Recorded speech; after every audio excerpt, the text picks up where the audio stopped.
ధర్మవరంలోని కేతిరెడ్డి కాలనీలో వివాహిత స్నేహలత ఇంట్లోకి వెళ్లిన ప్రతాప్ ఆమెపై అత్యాచారానికి ప్రయత్నించాడు. ఆమె ప్రతిఘటించి రోకలి బండతో అతని తలపై మోదడంతో తీవ్రంగా గాయపడి చికిత్స పొందుతూ మృతి చెందాడు. స్థానికులు 2వ పట్టణ పోలీసులు తెలిపిన వివరాలు ఇలా ఉన్నాయి. ఇందిరమ్మ కాలనీకి చెందిన ప్రతాప్ టింబర్ డిపోలో కార్మికుడిగా పనిచేస్తున్నాడు.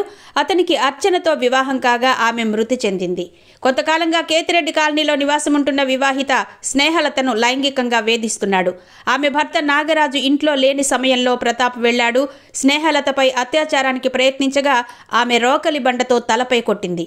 తలకు బలమైన గాయమైంది. స్నేహలత 2వ పట్టణ పోలీసులకు జరిగిన విషయాన్ని తెలపడంతో వారు వచ్చి ఘటనా స్థలాన్ని పరిశీలించారు. ఇంట్లో పడి ఉన్న ప్రతాప్ను 108 వాహనంలో ధర్మవరం ప్రభుత్వ ఆసుపత్రికి తరలించారు. చికిత్స పొందుతూ అతను మృతి చెందాడు. 2వ పట్టణ సిఐ అశోక్ కుమార్ ప్రభుత్వ ఆసుపత్రి వద్దకు చేరుకుని ప్రతాప్ మృతదేహాన్ని పరిశీలించారు. అతని తల్లి లక్ష్మీ నరసమ్మ ఫిర్యాదు మేరకు పోలీసులు కేసు నమోదు చేసుకుని విచారణ చేపట్టారు.